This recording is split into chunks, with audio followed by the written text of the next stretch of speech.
preface, Walt Whitman has somewhere a fine and just distinction between loving by allowance and loving with personal love. This distinction applies to books as well as to men and women, and in the case of the not very numerous authors who are the objects of the personal affection, it brings a curious consequence with it. There is much more difference as to their best work than in the case of those others who are loved by allowance by convention, and because it is felt to be the right and proper thing to love them. And in the sect fairly large and yet unusually choice of Austenians or Janites, there would probably be found partisans of the claim to primacy of almost every one of the novels.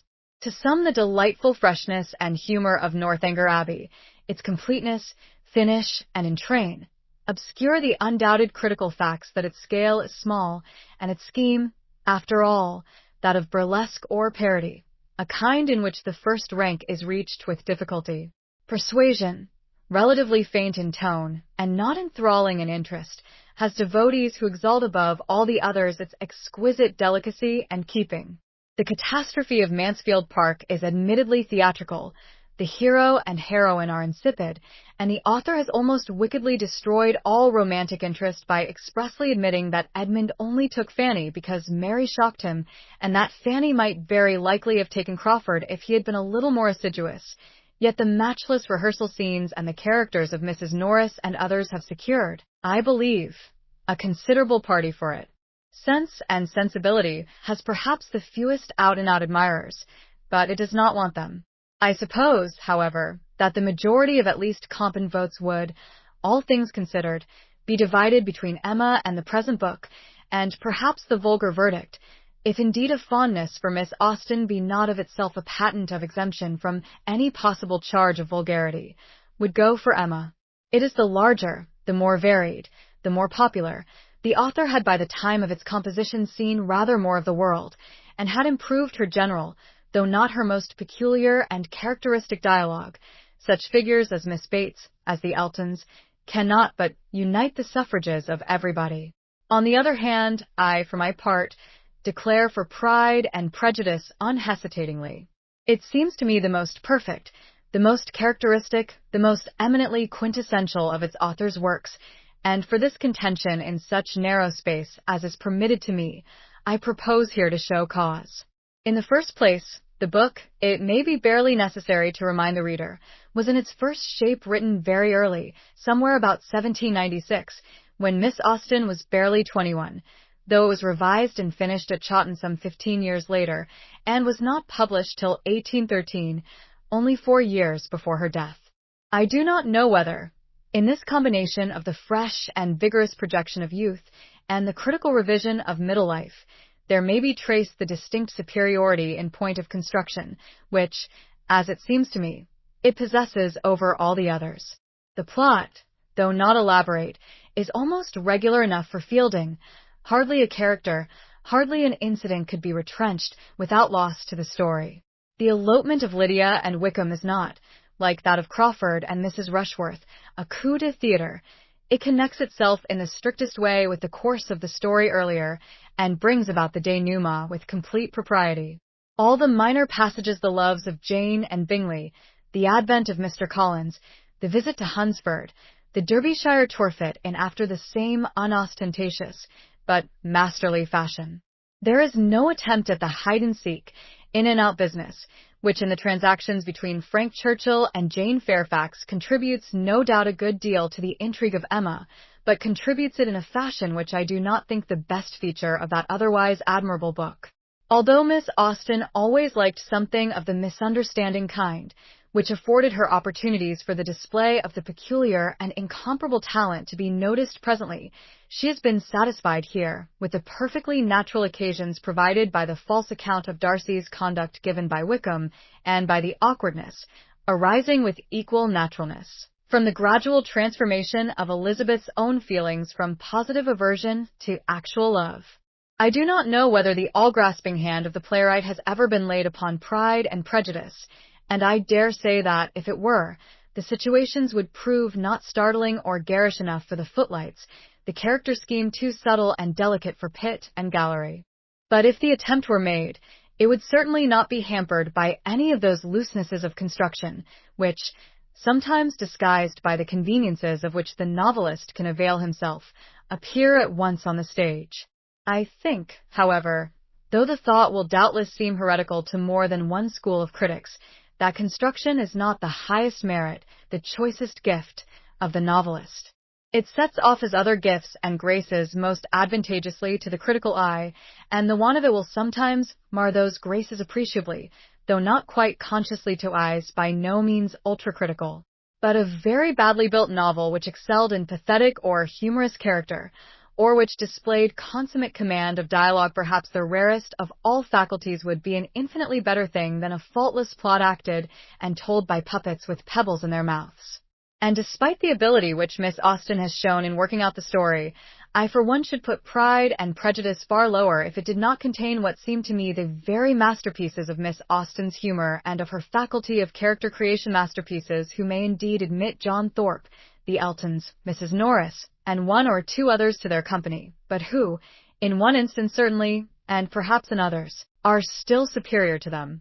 The characteristics of Miss Austen's humor are so subtle and delicate that they are, perhaps, at all times easier to apprehend than to express, and at any particular time likely to be differently apprehended by different persons.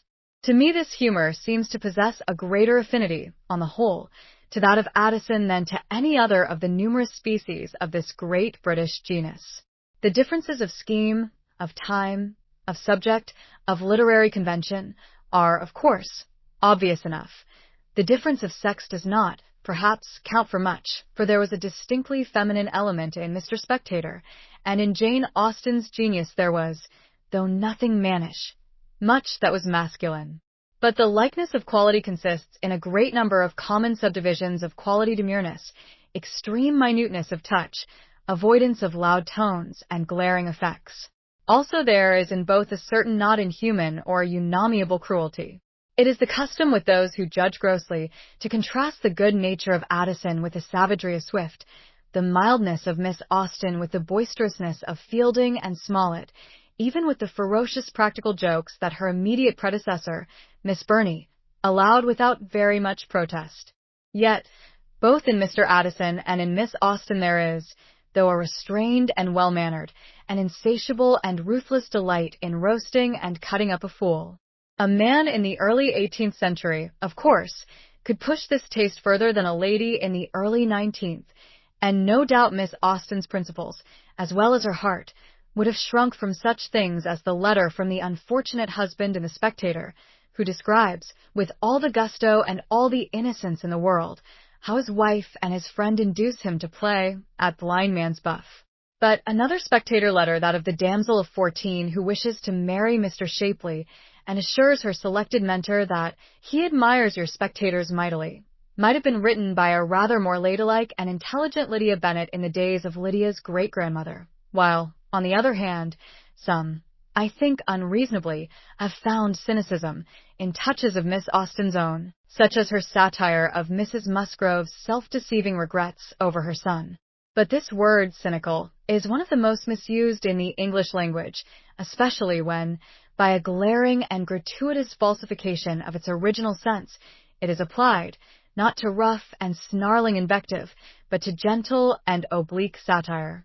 If cynicism means the perception of the other side, the sense of the accepted hells beneath, the consciousness that motives are nearly always mixed, and that to seem is not identical with to be, if this be cynicism, then every man and woman who is not a fool, who does not care to live in a fool's paradise, who has knowledge of nature and the world and life, is a cynic. And in that sense Miss Austen certainly was one. She may even have been one in the further sense that, like her own Mr. Bennet, she took an Epicurean delight in dissecting, in displaying, in setting at work her fools and her mean persons. I think she did take this delight, and I do not think at all the worse of her for it as a woman, while she was immensely the better for it as an artist. In respect of her art generally, Mr.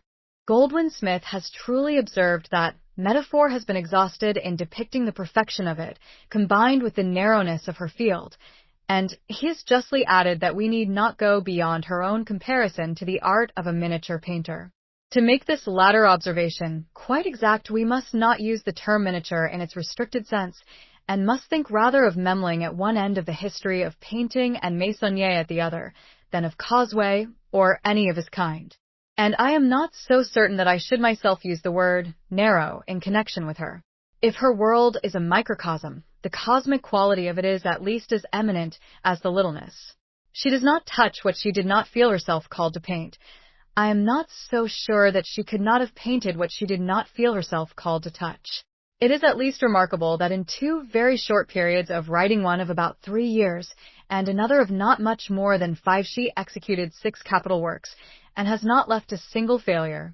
It is possible that the romantic paste in her composition was defective. We must always remember that hardly anybody born in her decade, that of the 18th century 70s, independently exhibited the full romantic quality. Even Scott required hill and mountain and ballad, even Coleridge metaphysics and German to enable them to chip the classical shell. Miss Austen was an English girl, brought up in a country retirement, at the time when ladies went back into the house if there was a white frost which might pierce their kid shoes, when a sudden cold was the subject of the gravest fears, when their studies, their ways, their conduct were subject to all those fantastic limits and restrictions against which Mary Wollstonecraft protested with better general sense than particular taste or judgment. Miss Austen, too, drew back when the white frost touched her shoes, but I think she would have made a pretty good journey even in a black one. For if her knowledge was not very extended, she knew 2 things which only genius knows. The one was humanity, and the other was art. On the first head she could not make a mistake. Her men, though limited, are true, and her women are, in the old sense, absolute. As to art, if she has never tried idealism, her realism is real to a degree which makes the false realism of our own day look merely dead alive. Take almost any Frenchman, except the late M. de Maupassant, and watch him laboriously piling up strokes in the hope of giving a complete impression. You get none. You are lucky if, discarding 2/3 of what he gives, you can shape a real impression out of the rest. But with Miss Austen the myriad, trivial, unforced strokes build up the picture like magic. Nothing is false, nothing is superfluous. When, to take the present book only, Mr. Collins changed his mind from Jane to Elizabeth, while Mrs. Bennet was stirring the fire, and we know how Mrs. Bennet would have stirred the fire, when Mr. Darcy brought his coffee cup back himself, the touch in each case is like that of Swift, taller by the breadth of my nail, which impressed the half-reluctant Thackeray with just and outspoken admiration. Indeed, fantastic as it may seem, I should put Miss Austen as near to Swift in some ways, as I have put her to Addison in others. This Swiftian quality appears in the present novel as it appears nowhere else in the character of the immortal, the ineffable Mr. Collins. Mr. Collins is really great, far greater than anything Addison ever did, almost great enough for Fielding or for Swift himself. It has been said that no one ever was like him. But in the first place, he was like him. He is there alive, imperishable, more real than hundreds of prime ministers and archbishops, of medals, semi-medals, and distinguished philosophers. In the second place, it is rash, I think, to conclude that an actual Mr. Collins was impossible or non-existent at the end of the 18th century. It is very interesting that we possess, in this same gallery, what may be called a spoiled first draft or an unsuccessful study of him, in John Dashwood. The formality, the underbreeding, the meanness are there, but the portrait is only half alive, and is felt to be even a little unnatural. Mr. Collins is perfectly natural and perfectly alive. In fact, for all the miniature, there is something gigantic in the way in which a certain side, and more than one, of humanity, and especially 18th century humanity, its Philistinism, its well-meaning but hidebound morality, its formal pettiness, its groveling respect for rank, its materialism, its selfishness, receives exhibition. I will not admit that one speech or one action of this inestimable man is incapable of being reconciled with reality, and I should not wonder if many of these words and actions are historically true. But the greatness of Mr. Collins could not have been so satisfactorily exhibited if his creatress had not adjusted so artfully to him the figures of Mr. Bennet and of Lady Catherine de Bourgh. The latter, like Mr. Collins himself, has been charged with exaggeration. There is, perhaps, a very faint shade of color for the charge, but it seems to me very faint indeed. Even now I do not think that it would be impossible to find persons, especially female persons, not necessarily of noble birth, as overbearing, as self-centered, as neglectful of good manners as Lady Catherine. 100 years ago, an earl's daughter, the Lady Powerful, if not exactly bountiful, of an out-of-the-way country parish, rich, long out of marital authority, and so forth, had opportunities of developing these agreeable characteristics which seldom present themselves now. As for Mr. Bennet, Miss Austen, and Mr. Darcy, and even Miss Elizabeth herself, were, I am inclined to think, rather hard on him for the impropriety of his conduct. His wife was evidently, and must always have been, a quite irreclaimable fool, and unless he had shot her or himself there was no way out of it for a man of sense and spirit but the ironic. From no other point of view is he open to any reproach, except for an excusable and not unnatural helplessness at the crisis of the elopement, and his utterances are the most acutely delightful in the consciously humorous kind that we laugh with, not at that even Miss Austen has put into the mouth of any of her characters. It is difficult to know whether he is most agreeable when talking to his wife, or when putting Mr. Collins through his paces, but the general sense of the world has probably been right in preferring to the first rank his consolation to the former when she maunders over the entail. My dear, do not give way to such gloomy thoughts. Let us hope for better things. Let us flatter ourselves that I may be the survivor, and his inquiry to his colossal cousin as to the compliments which Mr. Collins has just related as made by himself to Lady Catherine. May I ask whether these pleasing attentions proceed from the impulse of the moment, or are the result of previous study? These are the things which give Miss Austen's readers the pleasant shocks, the delightful thrills, which are felt by the readers of Swift, of Fielding, and we may here add, of Thackeray, as they are felt by the readers of no other English author of fiction outside of these four. The goodness of the minor characters in Pride and Prejudice has been already alluded to, and it makes a detailed dwelling on their beauties difficult in any space, and impossible in this. Mrs. Bennet we have glanced at, and it is not easy to say whether she is more exquisitely amusing or more horribly true. Much the same may be said of Kitty and Lydia, but it is not every author, even of genius, who would have differentiated with such unerring skill the effects of folly and vulgarity of intellect and disposition working upon the common weaknesses of woman at such different ages. With Mary, Miss Austen has taken rather less pains, though she has been even more unkind to her, not merely in the text, but, as we learn from those interesting traditional appendices which Mr. Austen Leigh has given us, in dooming her privately to marry one of Mr. Phillips's clerks. The habits of first copying and then retailing moral sentiments, of playing and singing too long in public, are, no doubt, grievous and criminal, but perhaps poor Mary was rather the scapegoat of the sins of blue stockings in that Fordyce-belectured generation. It is at any rate difficult not to extend to her a share of the respect and affection and respect of a peculiar kind, doubtless, with which one regards Mr. Collins, when she draws the moral of Lydia's fall. I sometimes wish that the exigencies of the story had permitted Miss Austen to unite these personages, and thus at once achieve a notable mating and soothe poor Mrs. Bennet's anguish over the entail. The Bingleys and the Gardiners and the Lucases, Miss Darcy and Miss de Bourgh, Jane, Wickham, and the rest, must pass without special comment, further than the remark that Charlotte Lucas, her egregious papa, though delightful, is just a little on the thither side of the line between comedy and farce, is a wonderfully clever study in drab of one kind, and that Wickham, though something of Miss Austen's hesitation of touch in dealing with young men appears, is a not much less notable sketch in drab of another. Only genius could have made Charlotte what she is, yet not disagreeable, Wickham what he is, without investing him either with a cheap Don Juanish attractiveness or a disgusting rascality.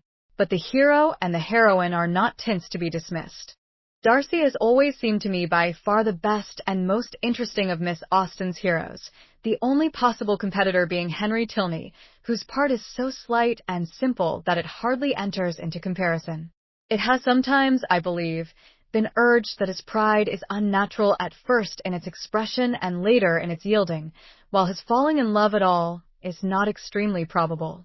Here again, I cannot go with the objectors. Darcy's own account of the way in which his pride had been pampered is perfectly rational and sufficient, and nothing could be, psychologically speaking, a causa varia for its sudden restoration to healthy conditions than the shock of Elizabeth's scornful refusal acting on a nature ex hypothesi generis. Nothing in even our author is finer and more delicately touched than the change of his demeanor at the sudden meeting in the grounds of Pemberley. Had he been a bad prig or a bad coxcomb, he might have been still smarting under his rejection, or suspicious that the girl had come husband-hunting. His being neither is exactly consistent with the probable feelings of a man spoilt in the common sense, but not really injured in disposition, and thoroughly in love.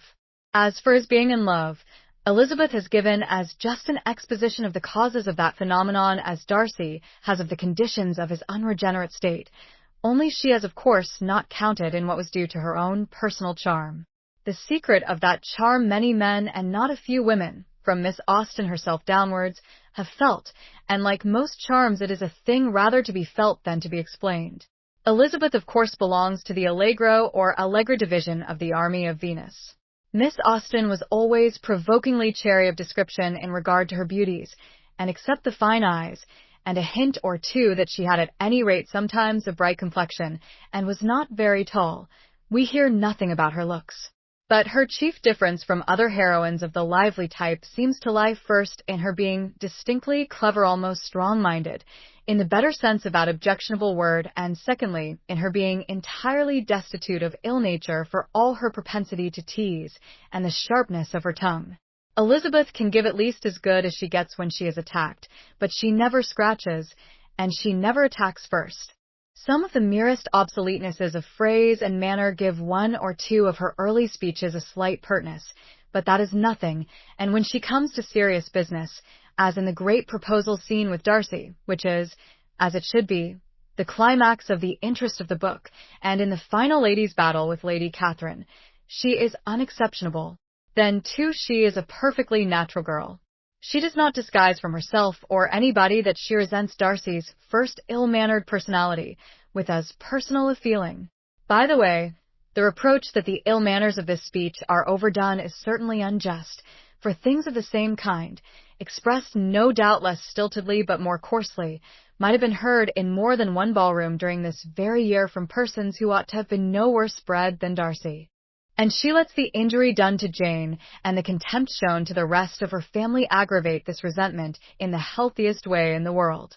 Still, all this does not explain her charm, which, taking beauty as a common form of all heroines, may perhaps consist in the addition to her playfulness, her wit, her affectionate and natural disposition, of a certain fearlessness very uncommon in heroines of her type and age. Nearly all of them would have been in speechless awe of the magnificent Darcy.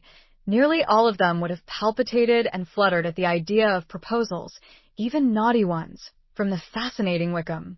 Elizabeth, with nothing offensive, nothing veraginous, nothing of the new woman about her, has by nature what the best modern, not new, women have by education and experience, a perfect freedom from the idea that all men may bully her if they choose, and that most will away with her if they can.